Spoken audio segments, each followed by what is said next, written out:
Oh my god, my mic sound was off. Oh my god, I was explaining things for like a fucking minute. Oh my god, I was saying... I'm just gonna cut on YouTube to the part where I start talking. Okay. Hi. If you're watching on YouTube, this is labeled as part 4. It's actually a continuation of part 3 because my computer randomly reset during my stream. I don't know why. And now I'm back.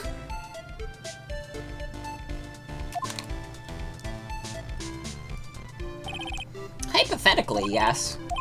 Now then, in this situation, if the real killer made an escape, what would happen? The only ones left in the room would be the victim and Ron Delight.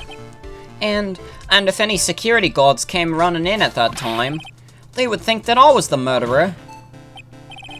Yes, that was precisely the real killer's objective. To frame Ron Delight for the murder.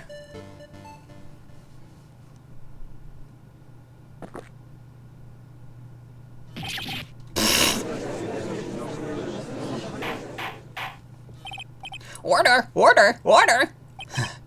It would seem.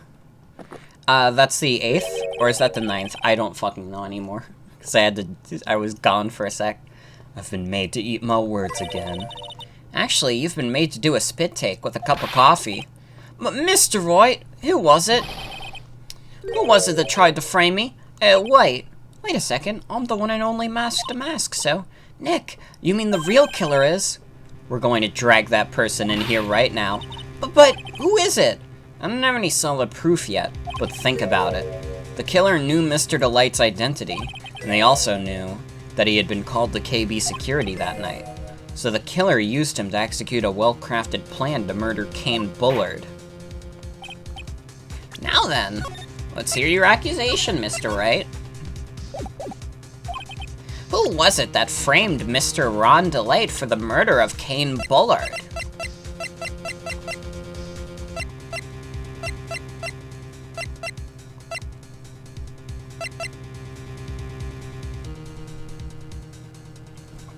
See, I feel like this whole trial has been setting up that it was Luke, right?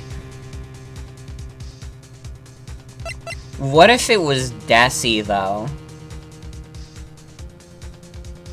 Because she would have known, or she could have known, that he was being blackmailed, right? But no, that wouldn't make sense, because why would she frame him? Never mind. It's Luke, isn't it? Streamer throwing? Oh, give me a break. Like, you never come up with theories that don't work out when you think about them a little more. Do you think every great scientist came up with amazing theories just from not asking questions? Do you think Newton discovered the law of gravity and didn't have to, like, think through it? And think, like, okay, so I saw this apple fall from a tree, how did it do that? You think he didn't have to think on that? You think this is the problem with today's generation. Everything has to come instantly, otherwise it's just like, oh, you're a dumbass if you don't get it. But I am a thoughtful, thought-provoking artiste. I don't know what I'm doing. This is like a Germa bit. I'm sorry, this isn't my heart. Anyways, it's Luke. Probably. Detective Luke Atme. He's the only one who could have done it. Ace Detective. Luke Atme? You mean Mask to Mask did it? Your Honor, the person being tried in the court next to us is not Mask to Mask at all. He is, in actuality, the true murderer of Kane Bullard. Order! Order! Mr. Wright, explain yourself. Theft and murder. Which is the more serious crime? They're not even close. Murder is the more serious crime, of course. That's a capital crime subject to a capital punishment. Please remember the trial from yesterday, if you would.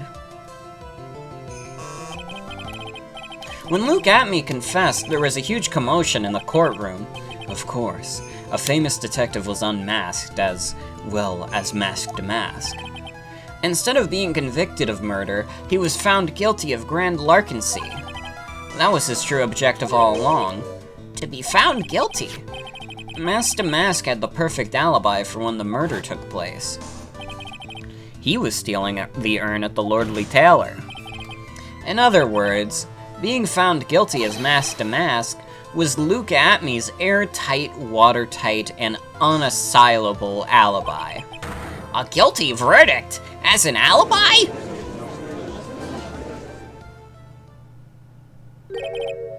You know, it's almost time. For what? For Luke Atmey's verdict. It was a pretty simple trial, after all. If we're going to stop this trial and stall that one, we need to do it now. Of course. That's assuming you have proof that the detective was the one who committed the murder. Mr. Luke Atmey's trial has indeed attracted the attention of the entire country. Ooh. Also, I don't even have Firefox pulled up still. I should do that, just in case there's, like, any chat messages I miss. But I'm trying my best. I'm looking at the OBS display. Oh my god, I have 2 instances of OBS open? Get rid of the other one? But nobody say anything, alright? Nobody say anything that I can't see?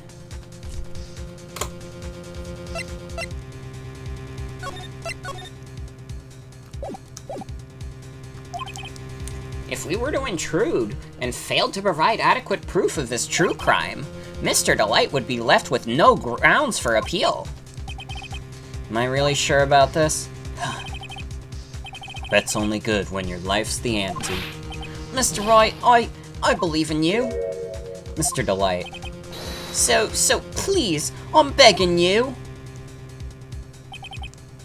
Thanks, but my decision will determine the rest of your life. Can I really risk your life like this? Phoenix. Ooh, what was that? Don't stray, Phoenix. For your client, take the path of trust. That voice, it sounds like... Mia! Your Honor, the defense requests an immediate recess. So that's your answer, huh? Very well. I've decided as well. This court will now take a 20-minute recess. Mr. Wright, when we return, please summon Mr. Luke Atmey to the stand. Yes, Your Honor. We love recess.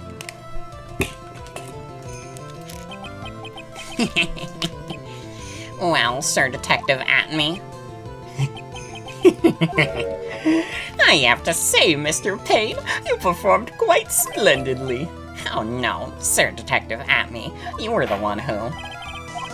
It's enough. This court sees no reason to further prolong this trial. Man, this dude... I don't like him as much as the other judge.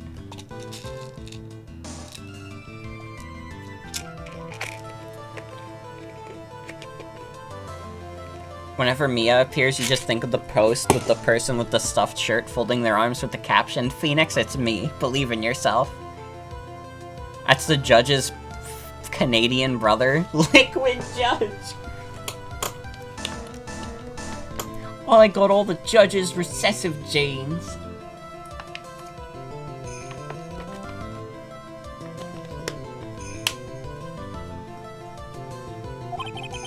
This court finds the defendant, Luke Atmey. Wait! Don't hand down your verdict yet, please. Well, well, Sir Lawyer, welcome to my courtroom. Who's this hoser, then? Eh? Who's this hoser, eh? I don't know how to do a Canadian accent, I'm sorry. Okay, he's kind of like really funny looking when his eyes are wide. He looked a bit too serious, but when his eyes are wide, he's like yeah, that's reasonable. Also, good night, Iberus. Thanks for hanging out. My name is Phoenix Wright, attorney at law, and I wish to file an accusation against this man, Luke Atmey. Accusation? You accuse Mask to Mask? That man is not Mask to Mask. He's just a ruthless murderer. What?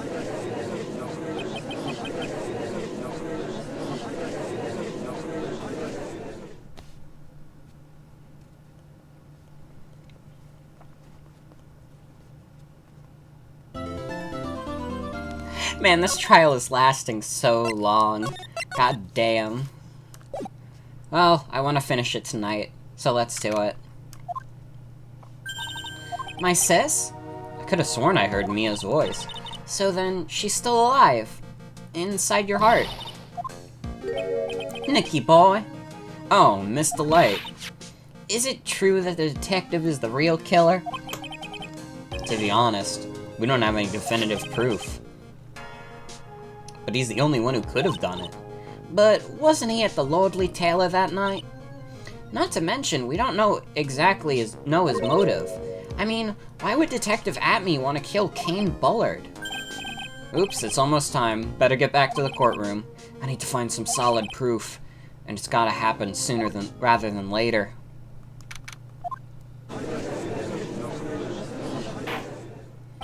Now then, this court is back in session. Mr. Luke Atme, please take the stand. Well, how do you do, Sir Lawyer? I never would have thought to see you acting so recklessly. I couldn't let them just hand down your verdict just yet. Not when I would have given away your perfect alibi. An alibi by the name of Mask to Mask. I'm sorry. I'm afraid even the great Luke Atme has no idea what you mean. Of course, I have been in the next courtroom ever since 10 o'clock this morning. I'm afraid there's no way I could have known what's been going on in there. You've been in the defendant's seat all day, correct? Being tried as Mask to Mask. Indeed, it's truly child's play to fool the ignorant masses. Not only did the poor fools ask me to protect their valuables, they even gave me a generous reward upon returning their own property to them.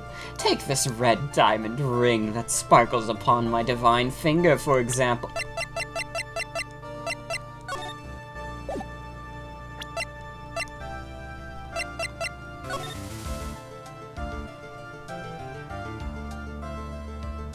Wait.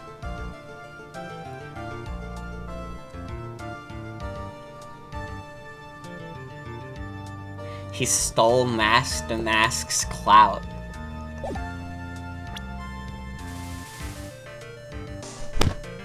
That's also why Ron wasn't scared. Because he didn't have the red diamond.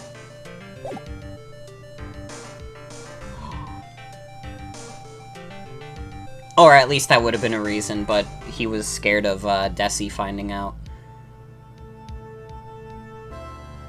See, I'm connecting pieces, but the problem is every time I connect the puzzle pieces, it turns out that there's another side piece that actually fits in way better.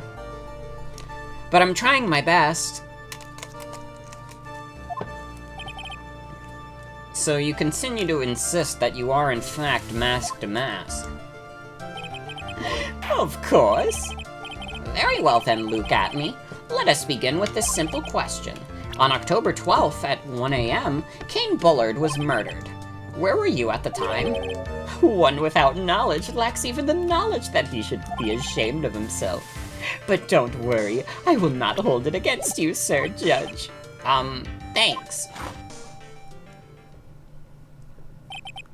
Alright, Mr. Atme.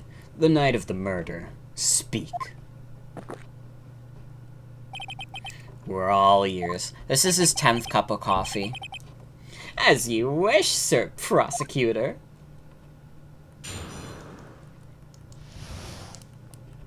I was stealing the urn as Mask to Mask just as I announced I would. I had more than enough time to prepare. It was a pathetically easy job. Wait, damn, I'm just realizing his nose really was too big to fit in the Mask to Mask costume, huh? If Ron actually was Mask to Mask the whole time, then yeah, Luke's nose is too big for that costume, huh? A photograph contains no words, but in this case, one turned out to be my witness. The time at which the camera captured Mask to Mask was at the same time as the murder. It seems the main point of discussion will be this photo of the crime scene. Everything else up until now was just a part of his plan. There has to be a secret to this picture as well. Even the great Mask to Mask cannot be at two places at once. Now then, if you'll excuse me, I have a verdict to receive. Unfortunately, Mr. Atme, we still have to do your cross-examination. A fool is too foolish to know that he is a fool. I think he's trying to say you're full of it, Nick. Only thing that's full of it is his alibi.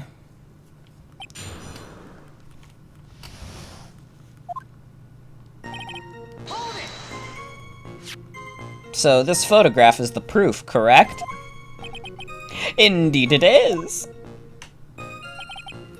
And the man in the photo is certainly wearing a mask.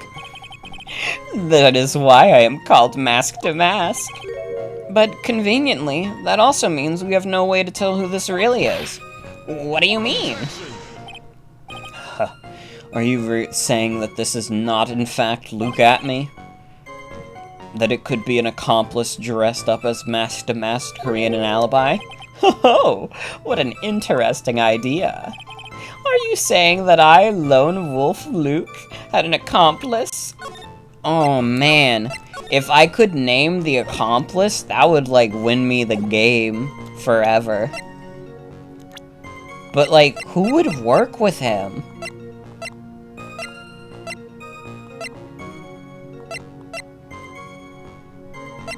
Yeah, that's what I'm thinking. Like, who the fuck could stand his ass to, like, do a crime with him?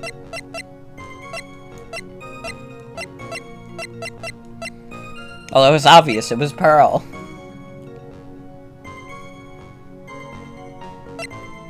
God, I've seen, like, artwork of some of the later Ace Attorney games, and it, like, always fucks me up when I see, like, Pearl as, like a teenager, and I'm like, no. She's like a baby.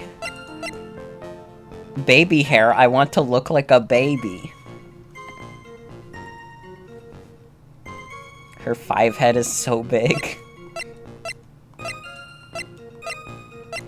Yeah, her face is like concentrated downwards.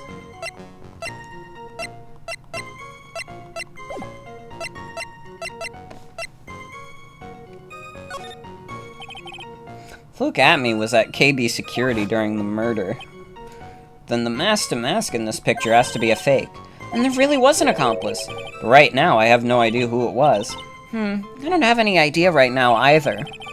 That's where she keeps the psychic powers? True? Baseless objections are what this guy wants. There's gotta be another way. I'm going to find it. I believe Adrian Andrews hired you at one point. That's right. That was over 20 days ago, if I'm not mistaken. You sent the calling card to Lordly Taylor 10 days before the heist. That would mean you sent out the card after you began your security watch, right? Indeed. There was no reason why I couldn't do both jobs at once. It was the perfect opportunity to steal my latest target. I see. You truly are evil, aren't you? Yes, evil is what I am. Hey, Nick, isn't there something odd about this? Detective Atme was always proud of his ace detective skills, right? But if the urn's stolen from Lordly Taylor while he was the only one watching it, he'd have no way to maintain his perfect ace detective persona. You know, that's true. It's kind of odd.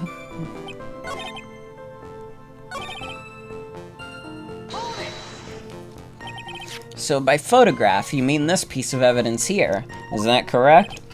Indeed it is. That is it. The very thing that proves I committed the crime.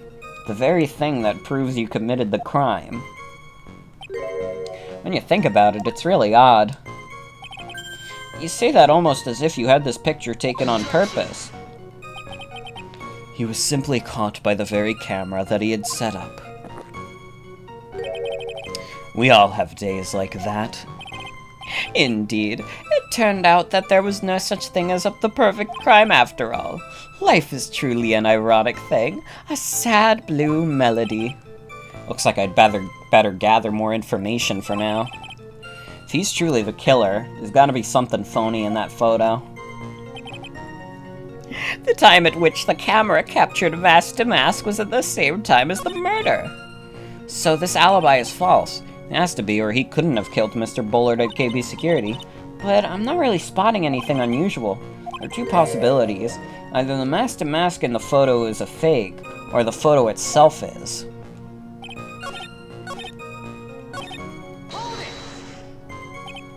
About the camera that took this photograph. Oh, come now. It's all too clear what you're thinking, huh? You think I altered the timestamp on the photograph, don't you? I'm afraid that's impossible. The camera was set up by Lordly Taylor, and on top of that, it was Lordly Taylor's staff that printed that picture's data. Unfortunately for the defense, there's no way that picture could have been altered. I see. Looks like I'd better find something else that could be suspicious.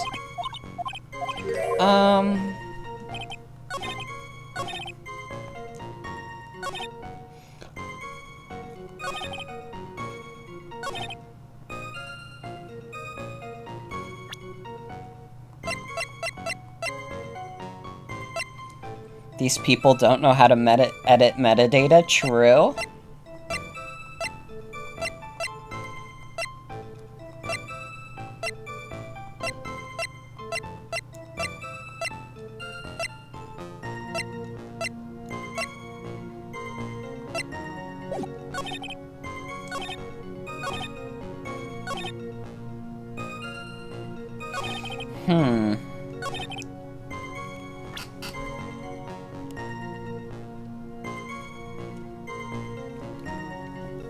Man, I gotta tell you, this case has the most insane, like, you know, like, coincidences of all time. Oh yeah, there just happened to be a guy who was masked to mask who stole the urn at the same time a murder was happening. There's probably something deeper.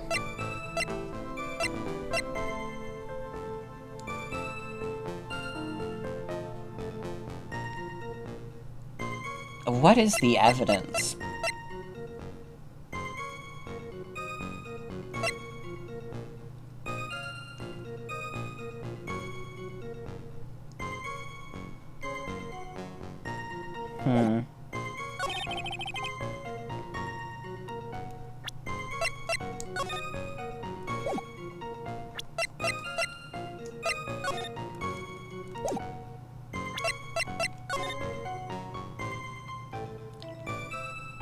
This whole case is just bananas? Wait a minute. It's not paint on the box.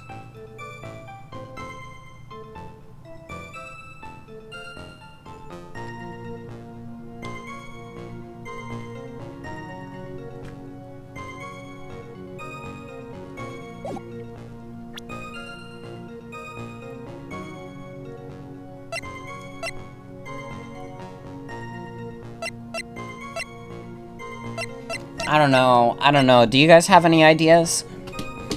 I'm like a little lost.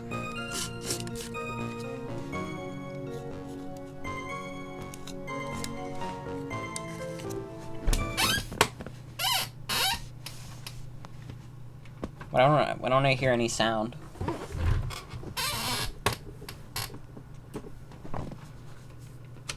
Oh, it disconnected my capture card. Uh-oh.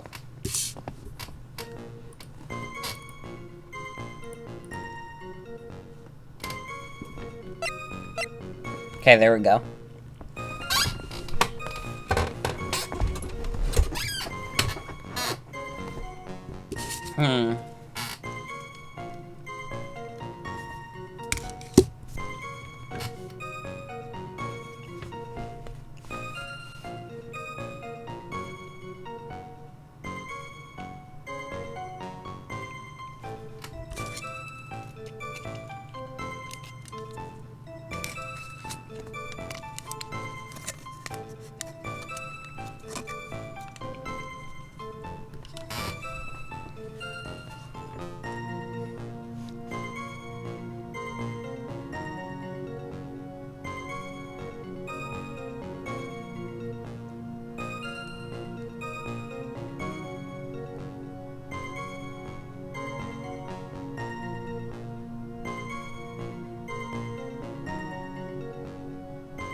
I have no fucking clue.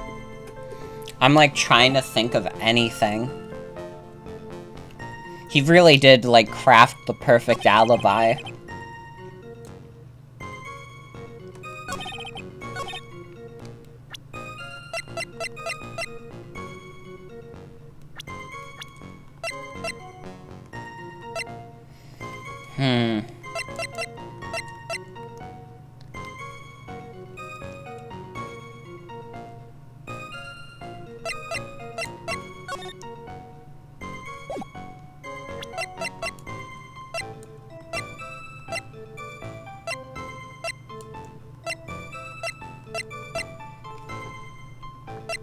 Fuck's sake.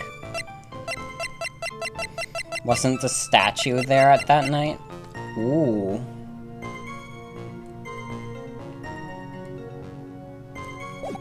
Maybe. That could be something.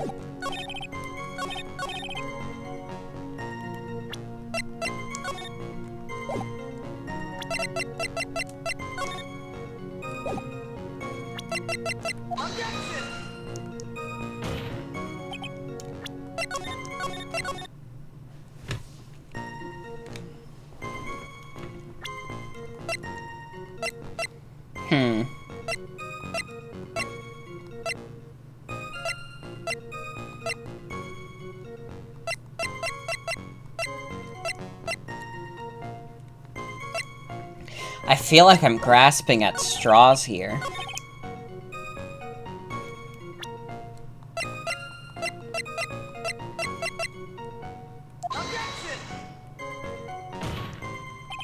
Maybe it's the photo itself?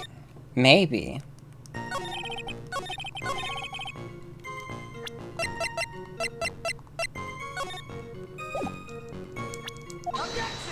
No.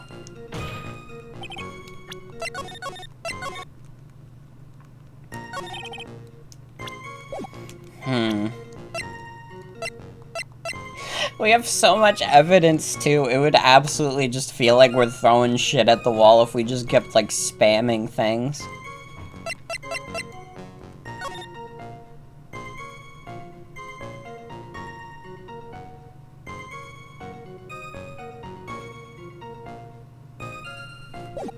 Maybe the next statement.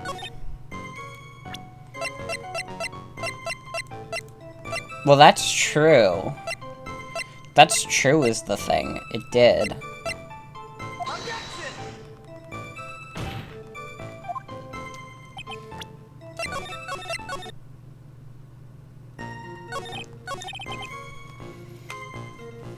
I don't see how there's a contradiction here. It's like Phoenix said, either there had to be an accomplice, or the photo is fake. But how would we prove the photo is fake, or there was an accomplice? We don't have, like, proof of either of those right now.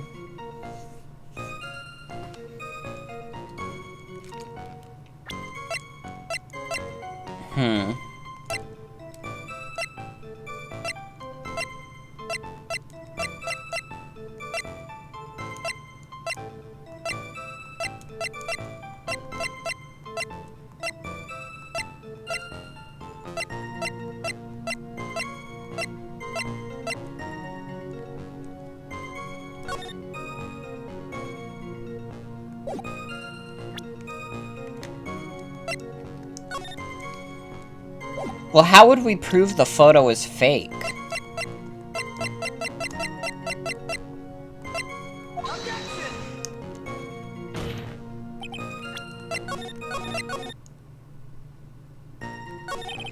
Because there's also a report that says specifically.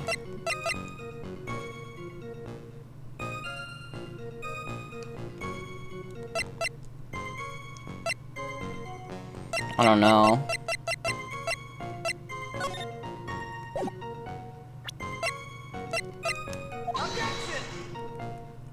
I don't know. This is like I can't wrap my head around this. What on earth could the piece of evidence be that contradicts any of this, like, jackass's testimony? It makes me so mad that this guy has, like, the perfect alibi right now. There has to be something we can do to make a crack for him. And just, like, break apart his entire deal. Right?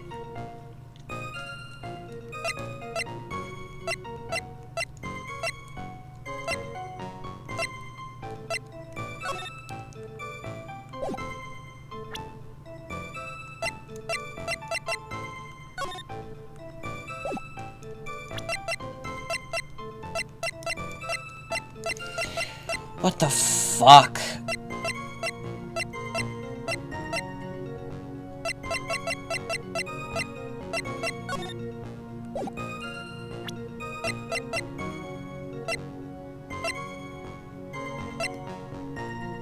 I have no idea. I have no idea. There has to be something. But I can't, like, think of anything. The urn? I don't fucking know. What the fuck contradicts what this guy's saying? There has to be something this guy's saying that's, like, completely insane. Just look at him. He's like if they gave the Penguin from Batman an anime haircut. You gonna trust this guy?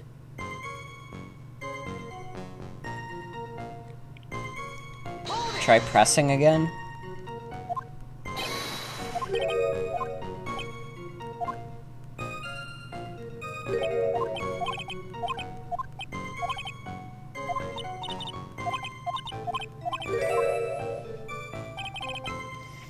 I mean, we already pressed. We already pressed that.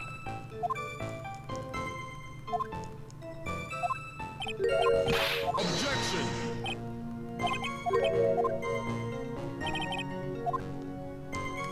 The only thing I can think to do is, like, the alibi. Is name an accomplice. But who the fuck would assist this guy with this insane plan?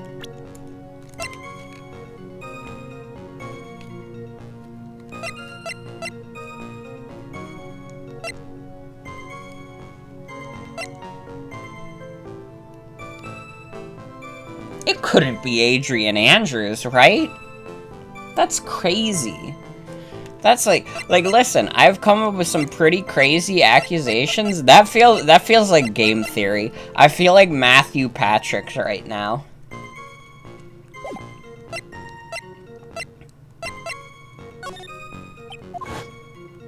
But also, like, I don't fucking know. What do we have?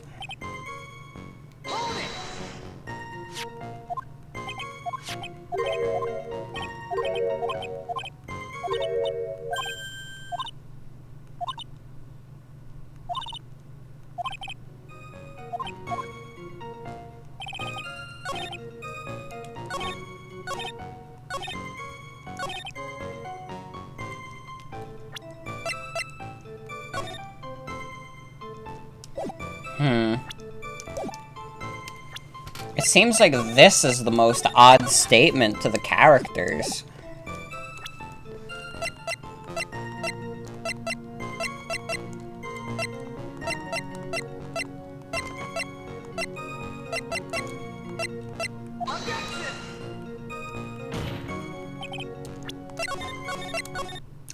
My head, like, hurts from trying to figure this out. Does anybody have any ideas?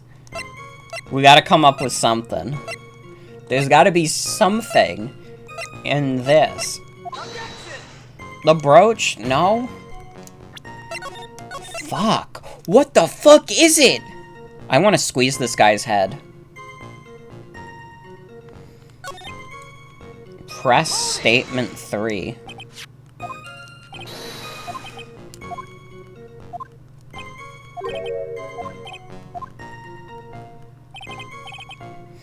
Come on, think long and hard about that night.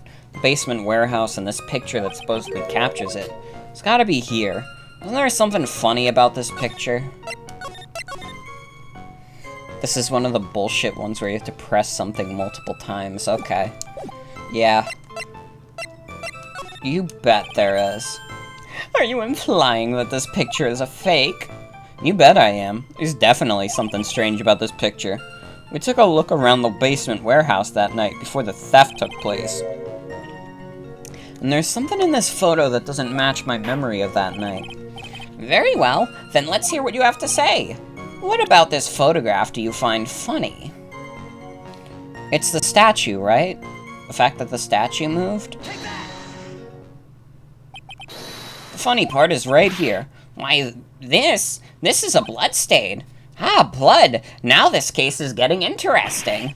Not exactly. The stain is actually pink paint. Oh, just paint, and peach-colored at that. From blood to peaches. The judge sure loves to go on his wild tangents. The problem is with this photograph is not the paint. The problem is, when you consider the layout of the basement warehouse, it turns out that something that should be there is nowhere to be seen. Well, Mr. Wright? What is supposed to be in this picture instead of the paint stain? The supervisor of the treasure exhibit stated the following. Well, there's a good reason for that. On the day of the crime, around noon, that golden statue just happened to arrive from the mountain training hall. I realized that the statue would be the perfect size for covering up the paint stains. That's why I put it where you first saw it. I myself was there the night the theft took place and saw the statue in that spot. If this picture was truly taken on that night, then that statue should have been there.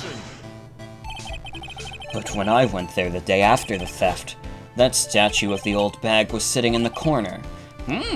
Perhaps it was somehow pushed there accidentally?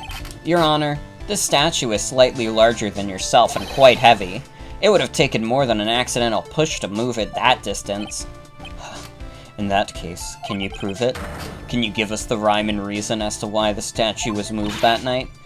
Can you do it, Nick? Never mind who moved it. The real question is, why did they move it? Well, Mr. Wright, I hope you are prepared with your answer. Now then, who was the one that moved the golden statue on the night of the crime?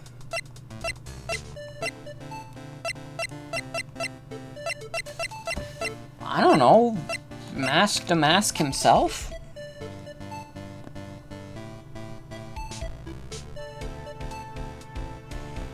This is fucking brutal.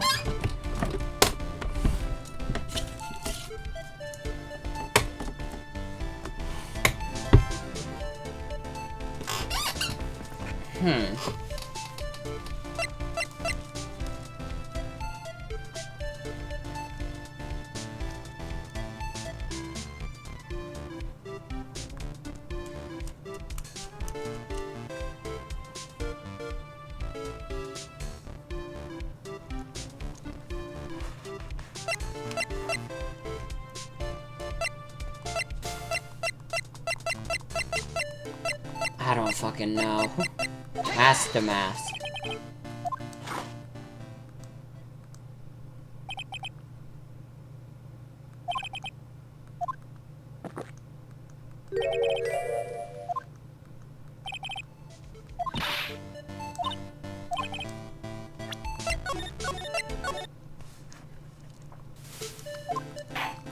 Well, I guess it was Luke then.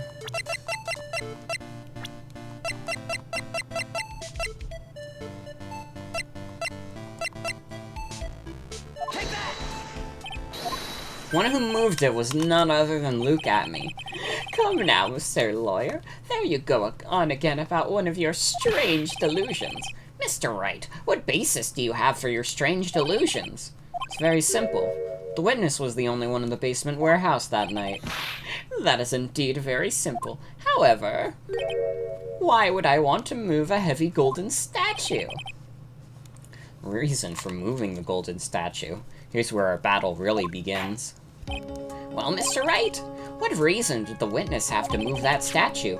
The reason can be found here in this photograph. Look at me. You pretended to be Mask to Mask to create an alibi by showing you were at Lordly Taylor that night. But this photograph contains a single fatal flaw. If the statue had been there, your lie would be exposed like cheap film at a drugstore. That is why you had to move the statue. A single fatal flaw? Interesting theory. Please enlighten us. Oh, fuck. Oh, I didn't even get time to save. Where is the lie?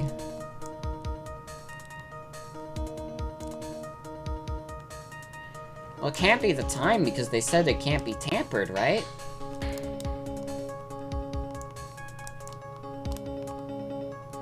The door. Wait, was the box still there? No, it was taken back, right? Fuck. I don't know.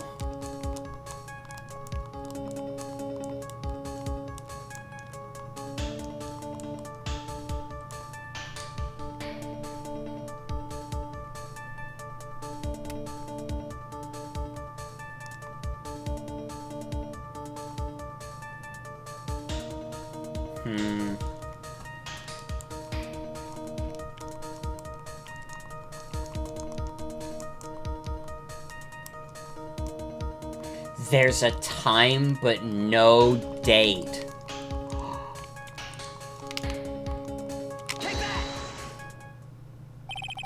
Naturally, the lie in this photo is the timestamp. What do you mean? I'll tell you exactly what I mean. On the night in question, Luke Atme went to KB Security and murdered Kane Bullard. Therefore, it's obvious. It would have been impossible for him to have been at the Lordly Taylor at this time. But what does that have to do with the statue being moved? Remember, if you will, Your Honor, when was this statue placed besides the warehouse door? Well, the statue was taken down at the warehouse on the day of the crime, and it was placed there in order to cover up the paint. Exactly.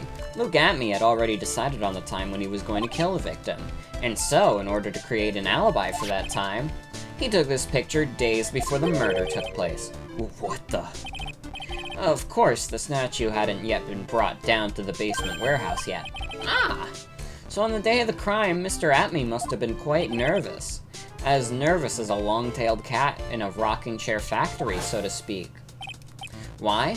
Because something that wasn't supposed to be there had been brought down and placed where it wasn't supposed to be. And that is why Luke Atme had to move the statue on the night of the murder. He did it to make the room match with the way it had been in his photo.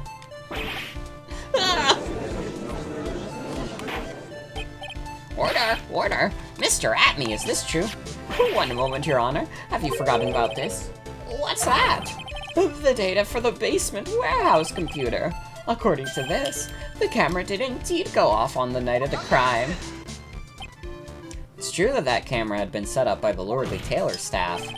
However, the program used to manage that data was yours. That alone would have allowed you to tamper with the data. I can't scream, it's like 11 p.m. Order! Order! Mr. Godot, what is the meaning of this? Godot, I warned you about making me wait. Now put that coffee down. My 11th cup. I promised to drink no more than 17 during the trial, which means I'm still good till the last drop. However, the defense has a very good point. A good point, so what? We are all but travelers on a road of infinite points. I think he's got his points mixed up with his other points. So you say this photograph was taken ahead of time, and that the statue was moved in order to make it match. That's a very interesting idea. However, there's one point that can't be denied, which is... that's the 12th. That it's only a possibility. Men that are trapped by the chains of maybe can never reach their dreams. That's very true! No way, don't fall for that, Your Honor. Hey, Mr. Damask. Yes? If there's no funny business in your actions as Master Mask, there should be no problem with you telling us your strategy, so let's hear it. Yes, please provide this court with your testimony about your plan to steal the sacred urn.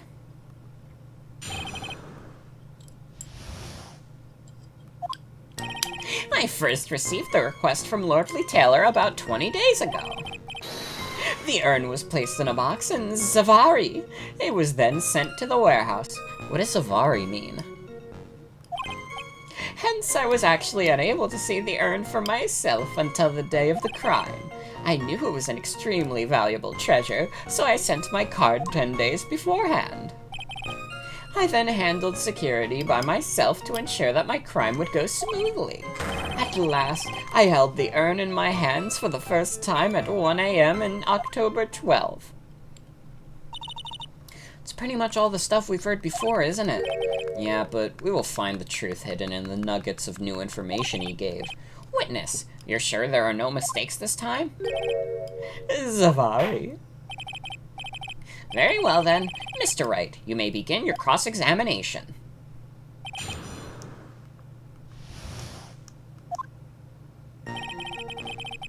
Apparently, Zavari is a phrase often used in Japanese infomercials. Got it.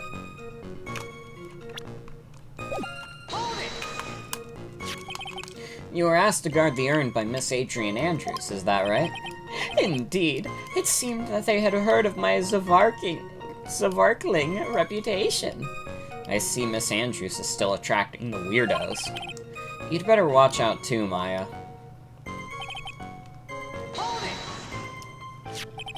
You mean this box? Yes, that pathetic box. Lady Andrews was especially taken with that urn. She wouldn't let anyone enter the storeroom, not even me.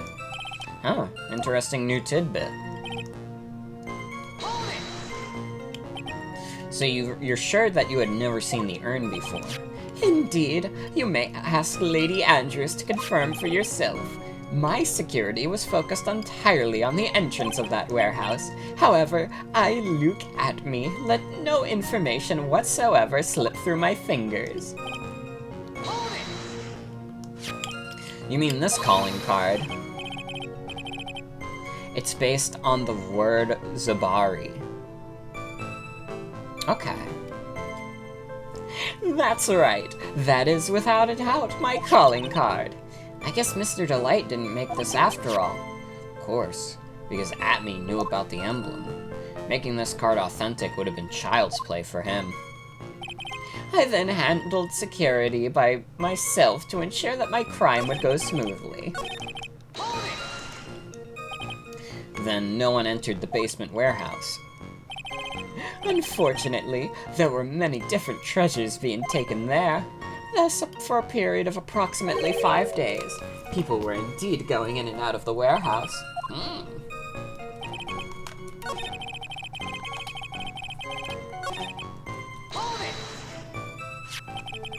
And this is the photo that proves that, huh? Indeed. To be honest, even if a photo was taken, I didn't think it would matter terribly much. Hey Nick, if this photo was a fake, Detective Atme might have stolen the urn whenever this was taken. That's true. You know, he's been saying he never saw the urn until that night. If we can prove he's lying there, we can wrap this up and put a bow on it. Need to take a good hard look at the court record. Not a lot to go on, is there? That detective's been covering his tracks. There's only one thing we need to prove in this cross-examination. That he took this photo well before the actual night of the crime. Alright then, how do we do that? It's one thing that Atme stated very clearly, that he had never seen the urn before he stole it. We need to prove that he's lying.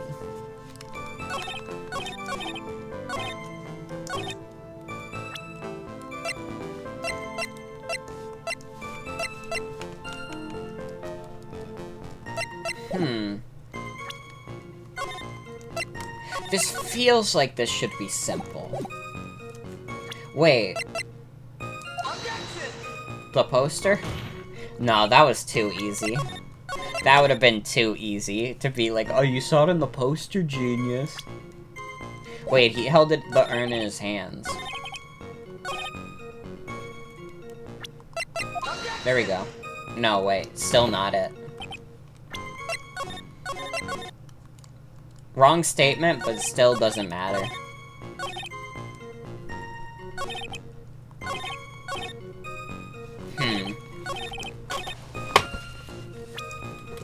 We have to prove that he held the urn beforehand.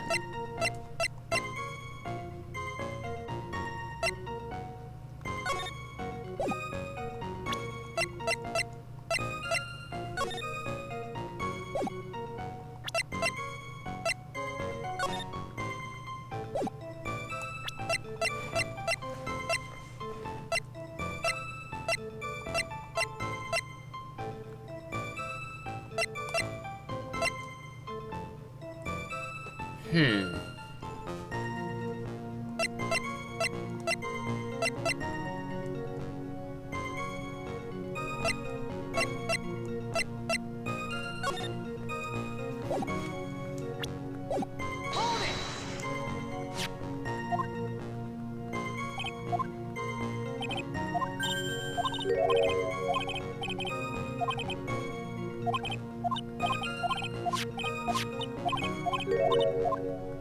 need to prove that. What do you guys think?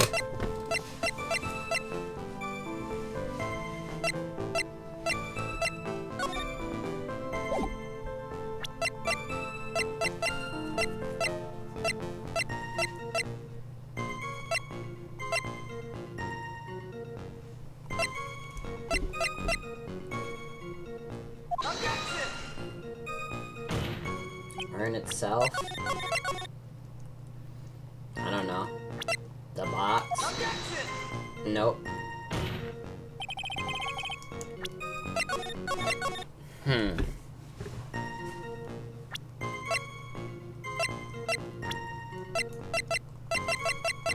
Adrian Andrews.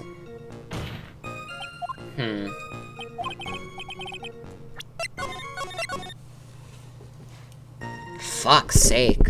I'm trying to think.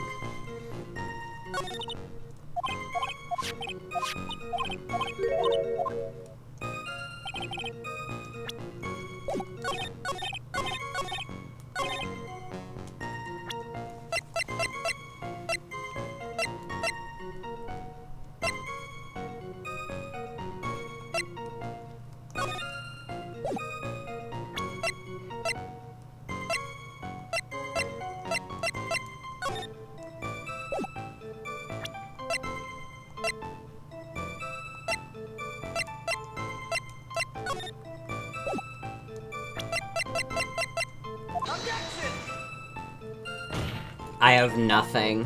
I have nothing. What's the check button show on the calling card?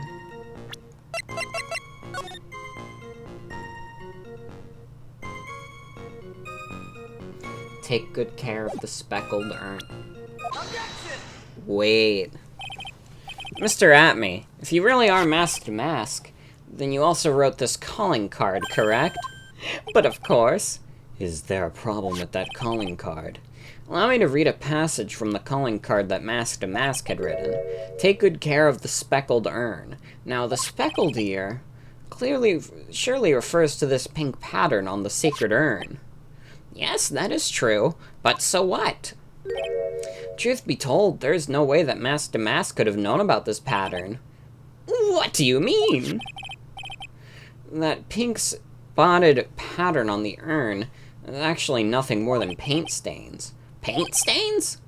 And these stains did not appear until after the urn had been taken to Lordly Taylor.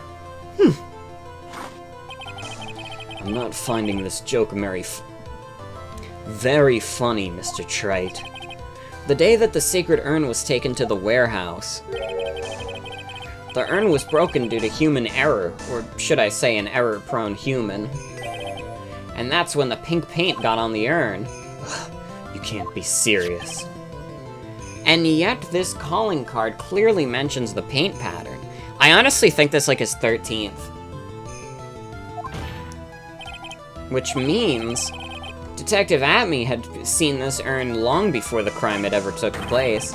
In fact, he saw it when this fake photo was taken. And because this photo is a fake, your alibi for the night of the murder no longer holds water. Ah!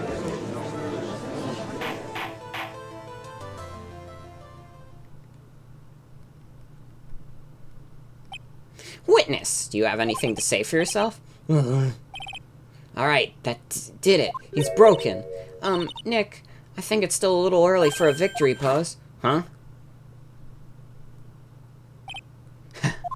It's so sad. No one has any conviction these days. Conviction, you say? Yesterday, we all decided unanimously this man was Mask to Mask, and now we're calling him a murderer. You don't think we're being a tad fickle. But that's a good point. No way. Don't fall for that, Your Honor. You say that Luke Atney was the one who killed Kane Bullard. Let me ask you this. Why would he do that? An excellent point. Motive, Mr. Wright, motive. Might you, my merry, murderous motive manifest? Nick, he's getting his second wind.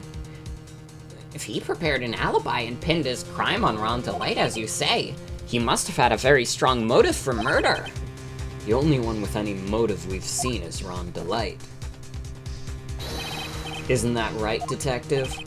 Indeed. According to my own research, the boy's motive is clear.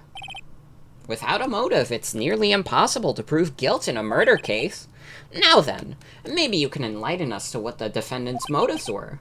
I'd be honored to, Sir Old-Timer. They're doing everything they can to make Ron look suspicious. Despite our lack of hard information, this may be our only chance.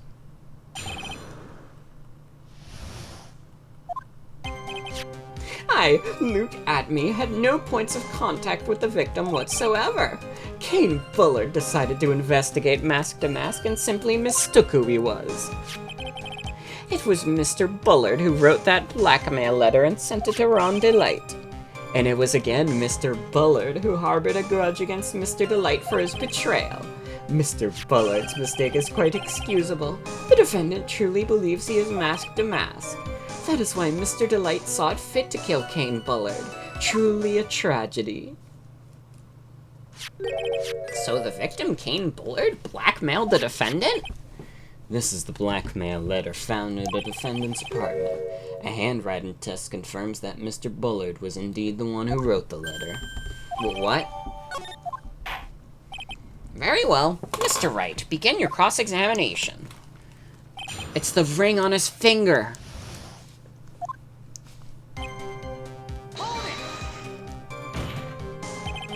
And who in the world is going to prove that? I will. After doing a thorough background check of Detective Atney and Kane Bullard, we are unable to find any links between them. It's all in the report. Perhaps they were connected through their work? They were both involved in security. Nope. I was blunt. In any case, the only one with a motive was Mr. DeLite. Mistook. That's right, mistook. From the Old Norse mistaka, meaning to take an error. That isn't what I meant. Just who did the victim mistake Mask to Mask to be? Why, the answer is obvious. Ron DeLite, of course. Boy, I'd like to wipe that smug look off this guy's face. Why would the victim mistake the defendant for Mask to Mask? Don't you already know that? Zavari, take a look at this newspaper.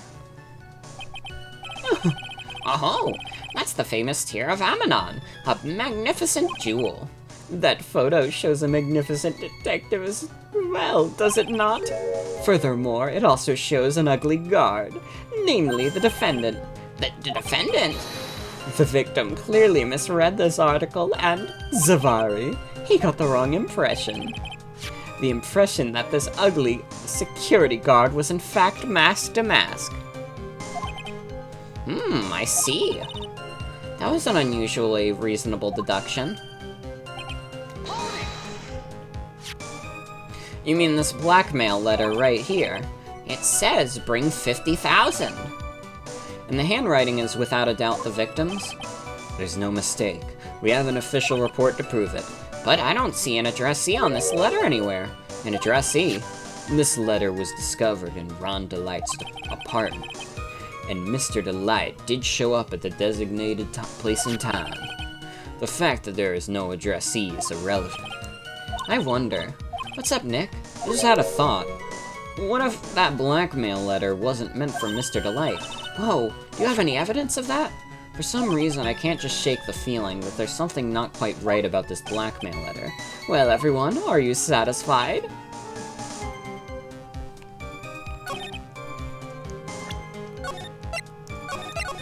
It's the fucking gem. I'm taking my chance now. I'm not even pressing him. It's the fucking gem. The red diamond.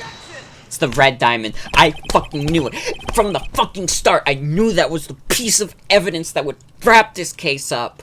Jesus Christ, I am so smart. Mind if I ask you a few questions, Detective Atme?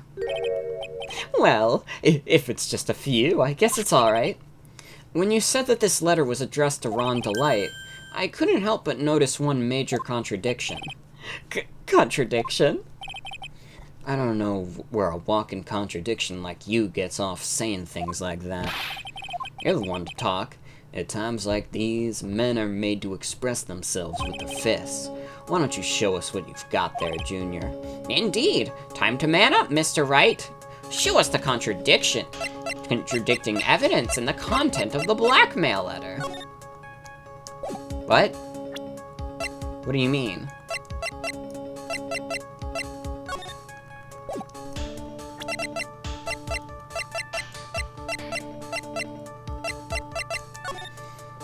Well, I guess that the gem was blue. Take a good look at this newspaper clipping. It contains a picture of the Tear of Ammonon, the stolen jewel. What about it? The problem is this jewel's color. Color?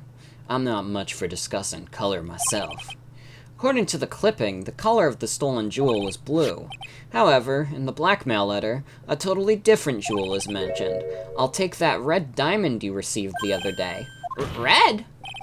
Which means the red diamond described in the blackmail letter is not the Tear of Ammonon that Masked Mask stole at all. Objection.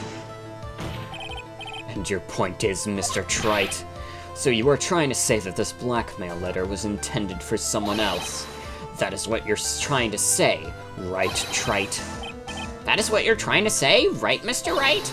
Well, is that what you're trying to say, Nick? Yes. This is who Kane Bullard was actually blackmailing. Naturally, it was you, Detective Atme. Do you have some sort of basis for that claim? You have been personally involved in every single mask-to-mask case, and in the last case, he recovered what was stolen, and received a jewel. As your reward. A jewel? Probably the one conspicuously wrapped around your finger. That red diamond ring. That is the diamond referred to in the letter, which means that Kane Bullard wrote that letter in order to blackmail you. Order! Order in the court! Order, I say! It seems you've gone too far with your childish pranks, Mr. Trite. Uh-oh, I don't like the way he said that. Kane Bullard blackmailing Luke Atme? Are you for real? Nick, yes, I am. Nick, come on, stand up to him. Then answer me this. The blackmail letter contains the following passage. If you don't want your identity revealed to the world. Yeah, I think that's the 14th. Yes, it certainly does. Kane Bullard threatened to make Luke Atme's identity public knowledge.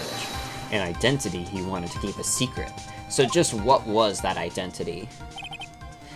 Atme killed Kane Bullard because he was afraid of his secret becoming known. What was the identity he wanted to keep secret? This is what it all comes down to, Nick. The identity that Luke Atme wanted to keep so secret was his identity as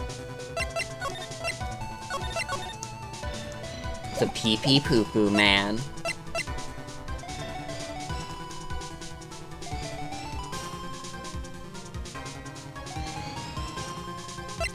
A blackmailer. Luke Atme was a blackmailer. Objection! Hey now, isn't that a little different from what you've been saying? You said that Kane Bullard was the one blackmailing Luke Atme. Are you saying that Atme was blackmailing someone else on top of that?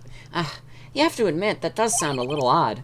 It's not odd. It's the only thing that makes any sense. Kane Bullard was blackmailing Luke Atme. But Ron Delight was also being blackmailed by a certain someone. So, did you start receiving blackmail letters after this incident? Yes, just a few days after the Tears of Ammon heist. After that, I started getting the plans in the mail. I received plans from some very kind person, incredibly detailed plans. Detailed plans? In which case, that would mean that Ron DeLite was actually Mask to Mask. That is what we were claiming. Someone else came up with the plans, and had Mr. DeLite steal his targets for him. And that someone was none other than Luke Atney. Shh, silence! Now I see. It's all becoming clear. What is? When you were in grade school, you received the same report card every year. Careless with the tendency to jump to conclusions. Am I wrong? How did you... You say that I, Luke Atney, was blackmailing Ron DeLite, in which case I would naturally know all about his relation to Mask to Mask. Well, yes. Ron DeLite started receiving plans from his second crime onwards, correct? Which means I learned of his identity when he committed the first crime. Good point. You certainly couldn't have blackmailed him otherwise. That's the 15th? In that case, let's see some hot, bitter evidence. During the first crime, how did Luke Atney know that Ron DeLite was Mask to Mask?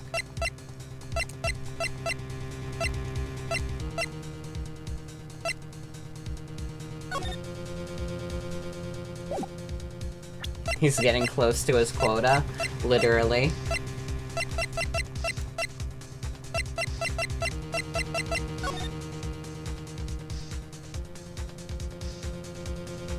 It had to be the same newspaper clipping, right? I think I see it. Let me save just in case I fucked it up. See what? When you were in grade school, you received the same report card every year. Gets into a lot of mischief trying to be the center of attention. What do you mean? This newspaper clipping. It has a picture of you and Ron DeLite in his guard uniform. It seems that Mask to Mask didn't just disappear into thin air. He just took off his outfit and hid it in a bucket. That sounds far too stupid to be true. Correct. With tricks like that, he couldn't fool a baby, let alone an ace detective. And that's when you figured it out, Mr. Atney. That's when you learned he was Mask to Mask. What the? Isn't he supposed to be Mask to Mask? Not only that, looks like he's an ace detective. Can't believe it, he was just a slimy blackmailer. What a fraud, trying to pass himself off as a ace detective. Why, you? How dare you expose me like that? Why, I mean, I've never blackmailed anyone in my life. I'm a famous and proud masked ace detective, and also Mask to Mask. Why can't you understand that? I'm afraid you are neither a proud thief nor an ace detective. You're a blackmailer and a murderer. That is your true identity. Why, you? How dare you imply that someone as capable I could ever fall to such lowly depths? You yourself and your big mouth, you're all fools! I say none of you can compare to my genius. So you desecrate me. So ace detective cannot handle blackmail, murder, threats. It's enough to make one laugh.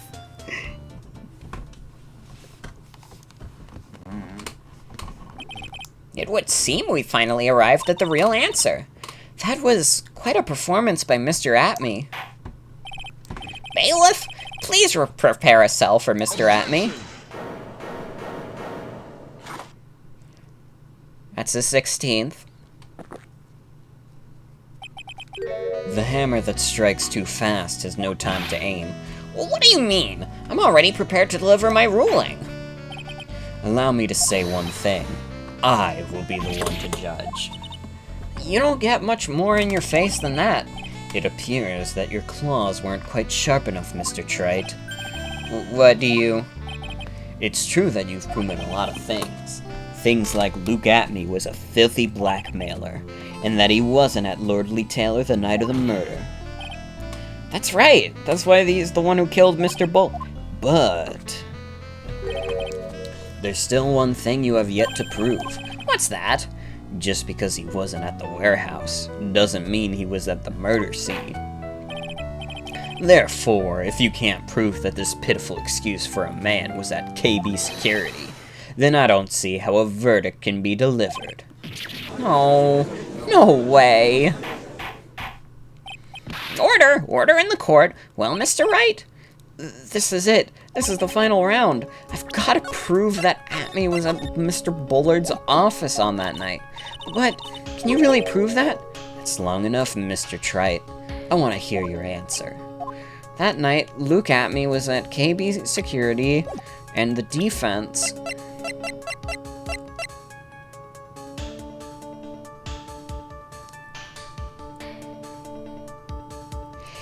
He hit him with the sword. The defense can prove it, with evidence. Are you sure? Don't you worry, I'll watch over you as you break down and fall to pieces. Very well then, let's see this proof.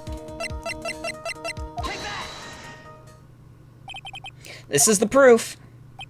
It's true, that is very important. However, I'm not so foolish to think that that will pass for evidence here. Mr. Trite, it's time you learn the true flavor of life. The flavor of my special Godo Blend 49. Well, Mr. Wright? It's bitter.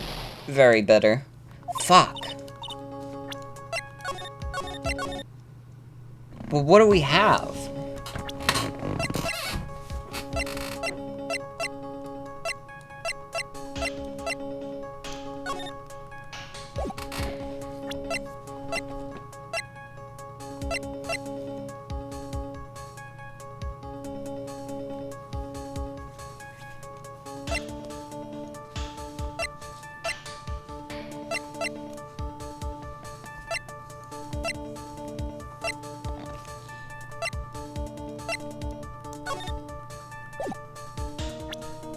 Is it the list? Well, this was Kane's list, right?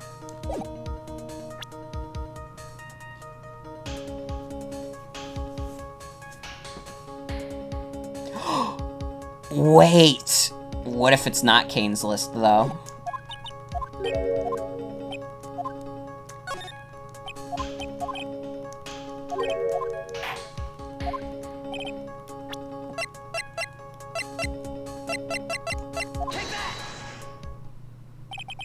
This is the proof. Nope. It's the same dialogue.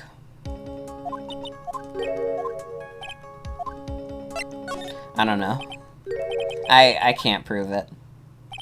Just as I thought. But, if we were to hear more of Detective Atme's testimony, unfortunately, that's as far as you go, Mr. Trite. What do you mean? I won't allow for any more testimony, is what I mean. What?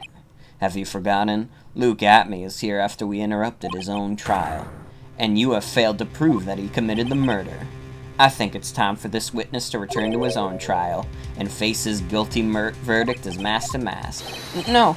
Well now, Sir Lawyer, it seems that love wins out in the end after all. I am the ace detective as well as mask to mask. My verdict will verify that, just as Ron Delights will verify that he is the true murderer. I declare that with full force of my ace detectiveness. Order in the court. That's enough deliberation over this witness. I can't believe it. At this rate, Ron is. Don't give up now, Nick. We still have tomorrow. We can look for more evidence and by then it'll be too late. Huh? Why? Double jeopardy. One of the basic rules of any court of law. Double jeopardy? Should a defendant be tried and found innocent in court, that defendant cannot be tried again for the same crime. This is a fundamental rules of all courts, and it applies to this witness as much as it applies to anyone else. Mr. Atme will be found guilty in a matter of minutes. Guilty as mask to mask, which means he will be innocent as far as the murder of Kane Bullard goes. No way! The fact that you were unable to prove Mr. Atme's guilt of that crime here means that he will never again be tried as Kane Bullard's murderer.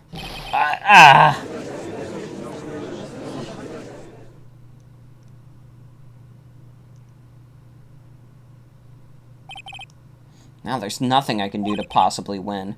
Even if Ron is proclaimed to be innocent, the real killer, Luke Atme, will go free. You have cross-examined every statement the witness has made here today, and as long as there is no more testimony, I'm afraid I have to declare that there will be no further questioning of this witness. Are there any objections?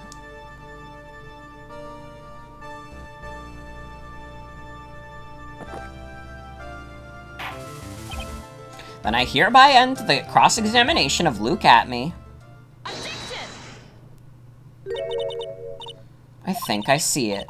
Your Honor, when you were a child, this was on your report card every year. Has poor hearing and often makes mistakes as a result. How did you? Phoenix, raise your head up high. Have you forgotten what I used to tell you? A lawyer is someone who smiles no matter how bad it gets. That voice! No way! Long time no see, Phoenix. Mia! This is the true power of the Curain channeling technique. I know that it's really Maya who's standing before me, but right now she's my mentor, Mia Fey. Now, let's do this. But there's nothing more we can do, Mia. Without any more testimony, I can't cross-examine. Not yet. The testimony's not over yet. What do you mean? Your Honor, just now you said something very interesting. You have cross-examined every statement the witness has made here today. Yes, that's true, but... Unfortunately, Your Honor, you're forgetting something. Earlier, after the last cross-examination, this witness made a number of remarks.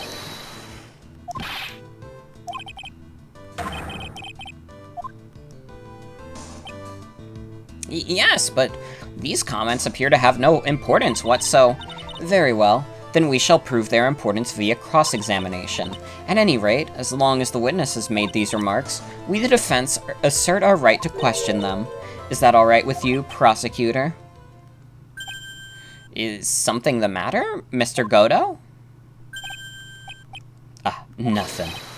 Oh, sir lawyer, it looks like you're one step too late. If you think such falsehoods will do anything to me, Let's hear it.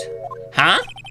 It's true that the witness made some remarks. So then, let's hear this last bit of cross-examination. Mr. Godo, what are you? Very well then, Mr. Luke Atme. I'm going to allow the defense to cross-examine your earlier remarks. The defense would like to hear why you declared the defendant to be the true murderer. So please, give us one last bit of testimony. Phoenix, this is it. This is our absolute last chance. Yes, Chief. Okay, so I was supposed to throw. Okay. I love throwing. Indeed, it is true that I was not at Lordly Taylor.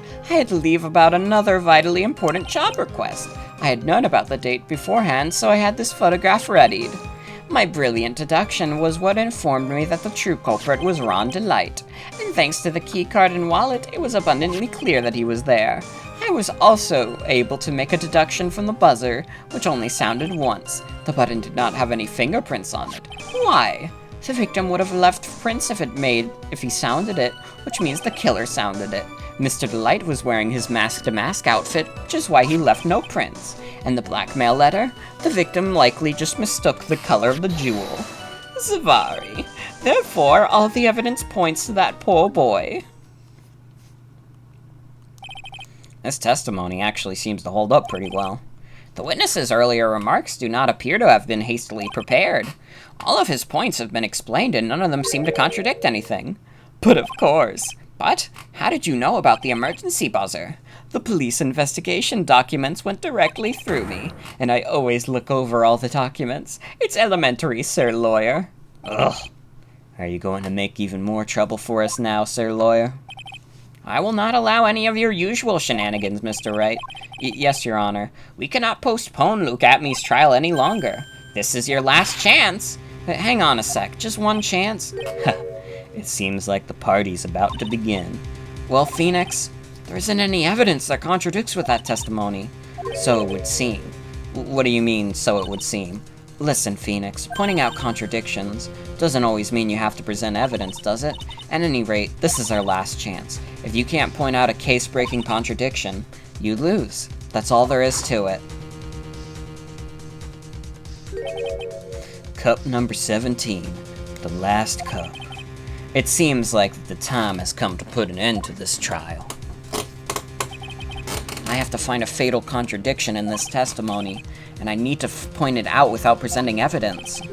Which means all I can do to find the contradictory remark and press it. Remember, you only get one chance. Very well then, Mr. Wright. Please begin your final cross-examination.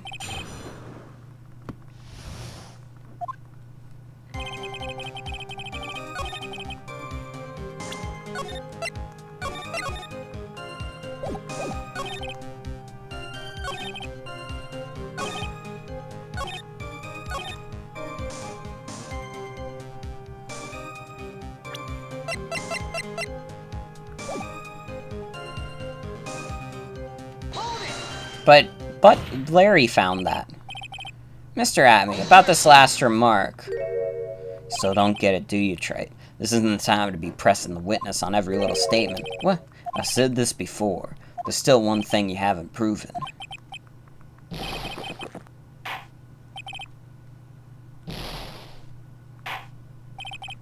Oh, fuck off.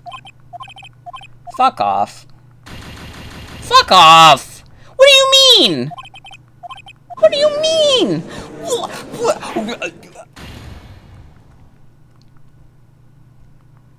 What the hell? That all happened so fast. What the fuck? I ain't even get time to process that. Larry Butts found the keycard and wallet. No, I didn't want to press it again. Jesus Christ. No, it's gonna make me reset again. Fuck's sake. Come on. Why can I not reload the save during that? I don't want to watch that fucking game over cutscene every time. I only did it accidentally that time. Jesus Christ.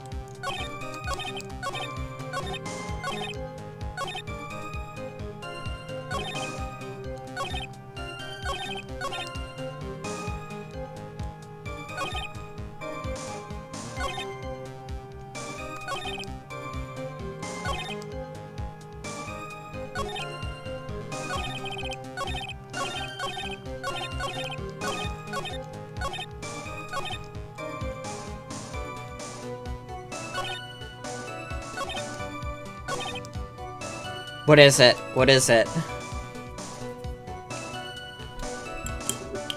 What do you think it is? I'm like confused what this job request is.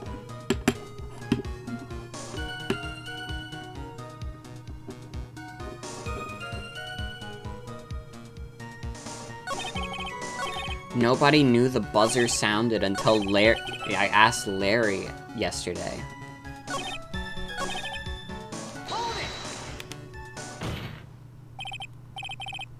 Objection. It's not it. Fuck, come on. That's the first time I've ever seen guilty in this game also. This case is fucking hard. Dude, this case is like hard as fuck.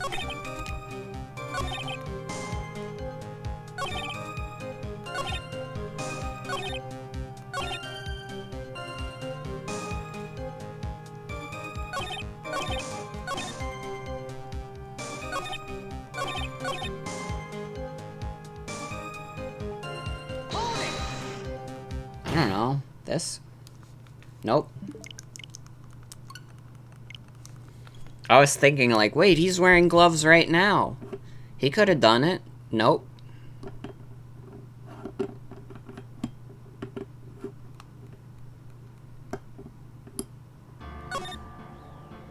Ron only admitted he was in costume during this trial.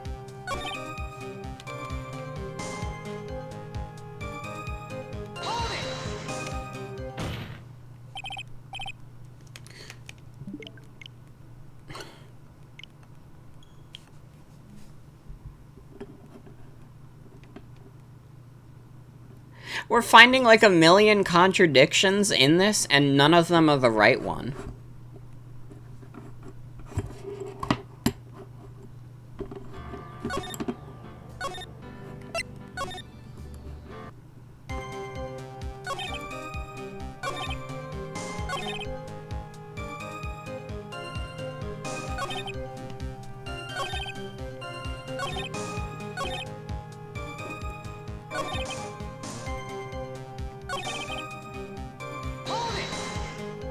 Okay, I'll try that. Objection. Nope.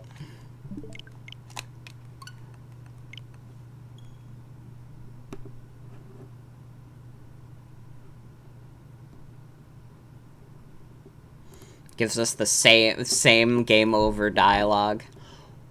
What the fuck is it? Jesus Christ.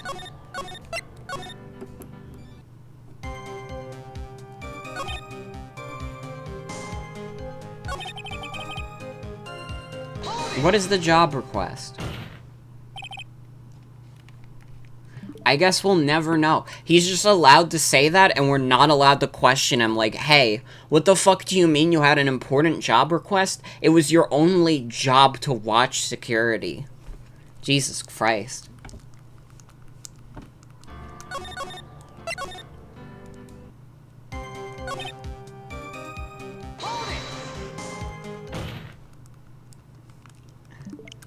We're just, I feel like I've clicked, like, so much dialogue and none of it has been the right one.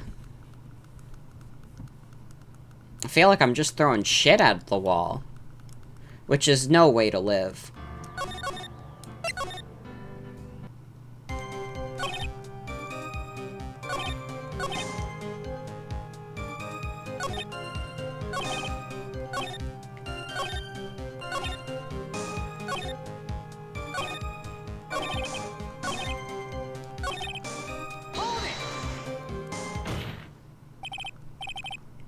Objection!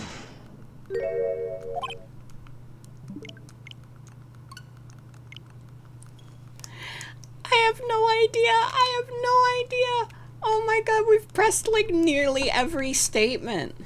Except like the most mundane ones.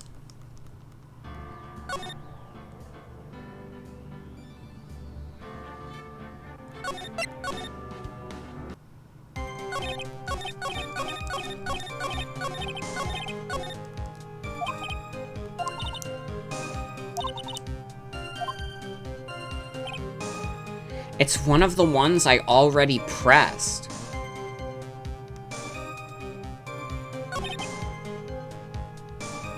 Wait, but I thought I got a game over.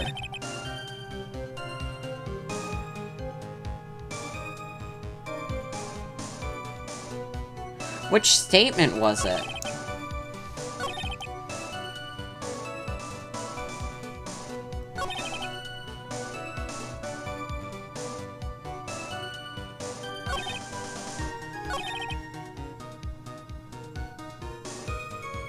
I must have not have actually gotten the game over condition, but I thought I did. The game still gave me the illusion of that.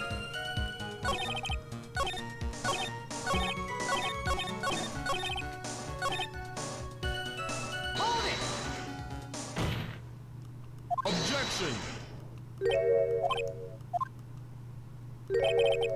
I'm afraid you're the one who still doesn't get it, Mr. Godo. What? Oh, it's the same starting dialogue. I'm even dumber than I thought. Mr. Atme, it seems you have finally admitted that you were in the CEO's office on the night of the murder. How can you say that? Let's review your testimony, shall we, Mr. Atme? That's poorly designed. To be fair, I don't know if this game was designed with the save states in mind. That was kinda on me a little bit.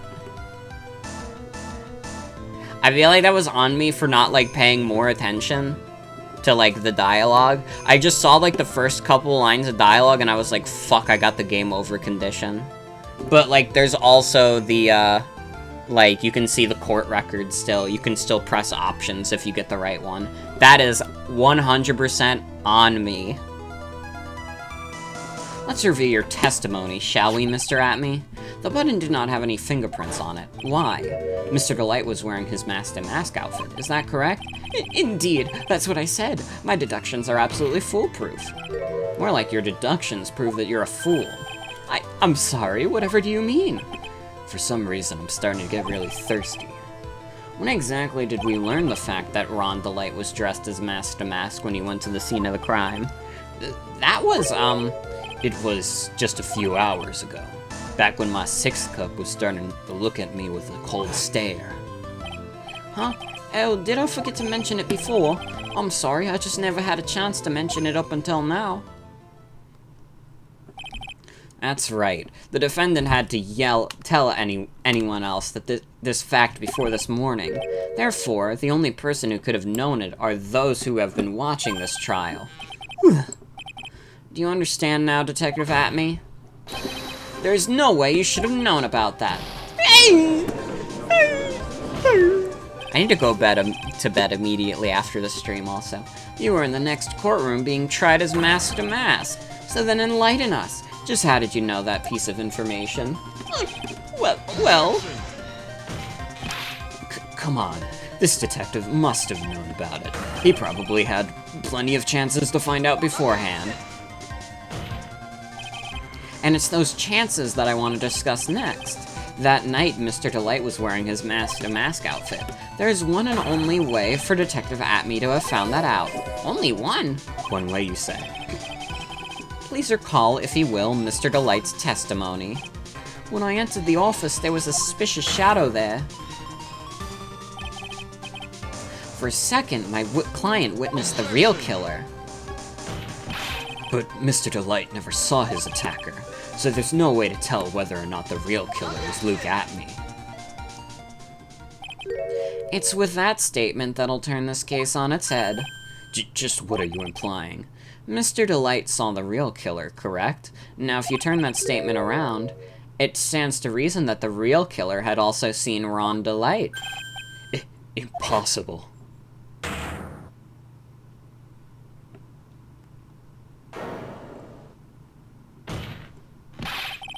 Detective Atme, you saw Mask to Mask at the murder scene that night. When you saw him when you killed Kane Bullard and assaulted Ron Delight. That was the only way you could have known what Ron was wearing.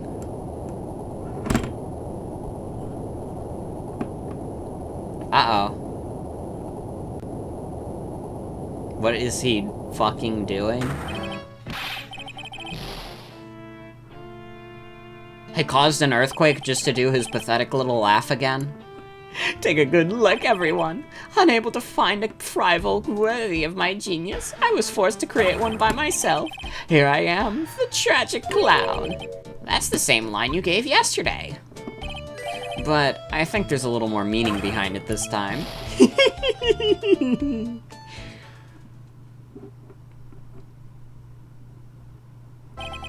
What an awfully complicated incident. Kane Bullard was blackmailing Luke Atme, who in turn was blackmailing Ron Delight. And upon killing his blackmailer, Luke Atme tried to frame Ron Delight.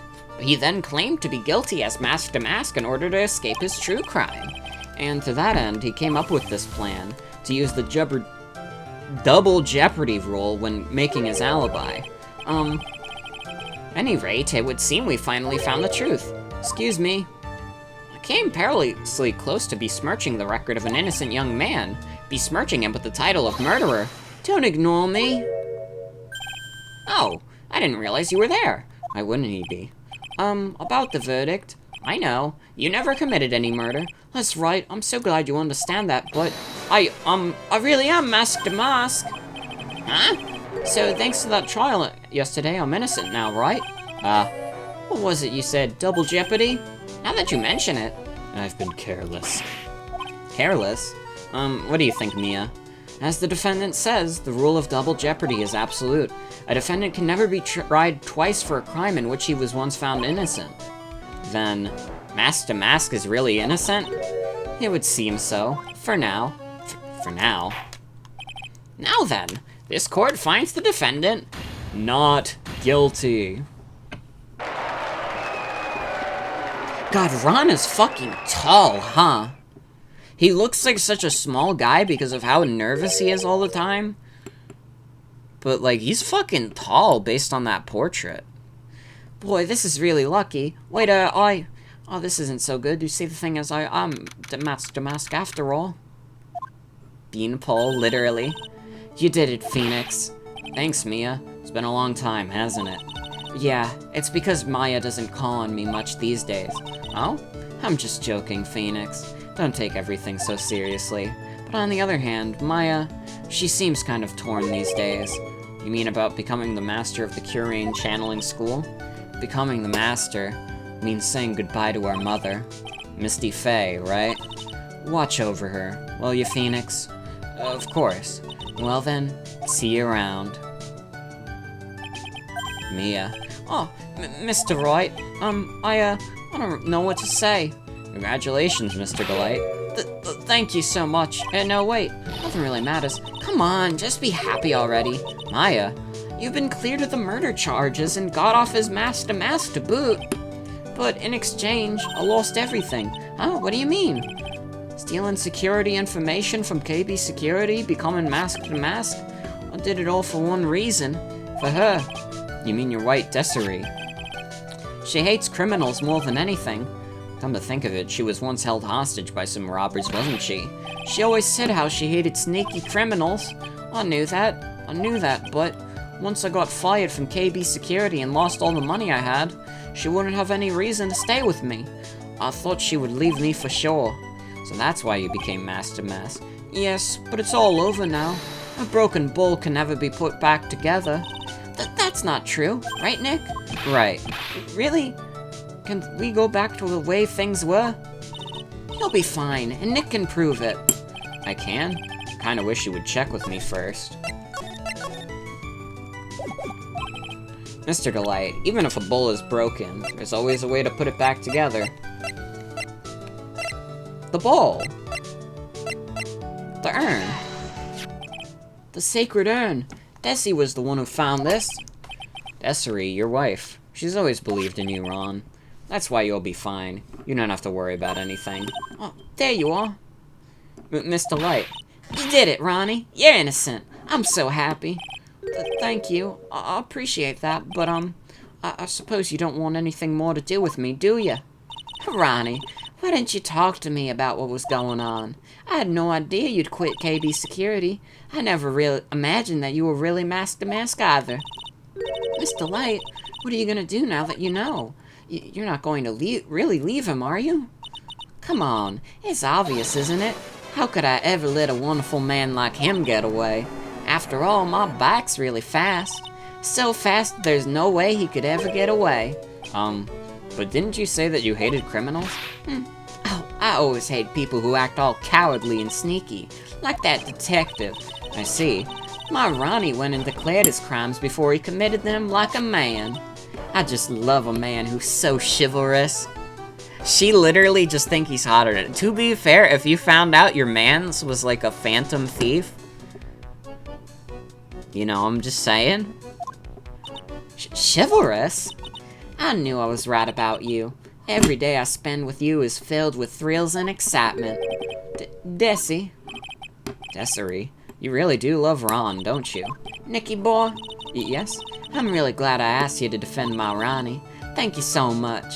I'll never forget what you've done for us. Oh, well, take care of yourself.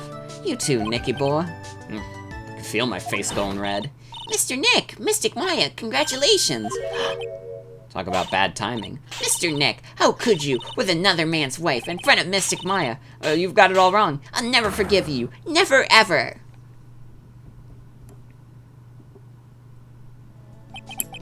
So just as the case came to a close, so too did my consciousness.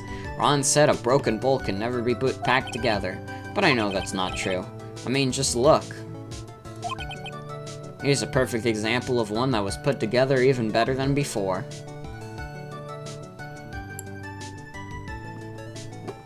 Just beating the shit out of him. Literally. Okay. Recipe for turnabout. Oh yeah, that's a recipe for disaster, I'll say. Next time. Hi V, welcome. You came right at the end, but welcome. Hi.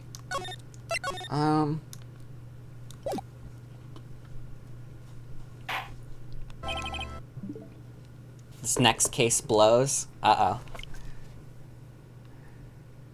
Well, as long as it's easier than that last one. That last one was hard. That was a rough one. But thank you guys for watching. We'll be back with more Ace Attorney probably next Tuesday, honestly. That's a stream then? Yeah. It says I've been out live for an hour and a half. I've actually been live a lot longer. My computer reset and it fucked me up. And it fucked up the stream. and it made me sad. But yeah. Hope you guys enjoyed. Yeah, thank you, V. You have a good night, too. That's gonna be it for tonight's stream. I want to thank you all for coming. Hope you have a good night and take care. Tomorrow, we'll be back with some Trials of Mana. Friday, we will be doing Nintendo Switch Sports. Saturday will be Subscribers Night Jackbox. And Sunday, for Combo Pack Night, we'll be doing The Binding of Isaac, plus Ninjala. I don't know if we're going to do the bingo concept yet. I might wait to premiere that for, like, a full stream of Isaac, because I really do want to do Ninjala also. And I feel like if the bingo goes, like, a long time, I would feel bad about kind of, like, you know, nixing Ninjala, because I've been meaning to get back to it for a bit, but there's been a few months. But yeah, that's it. Have a good night, everybody. Take care. I'll see you tomorrow with some Trials of Mana. Take care.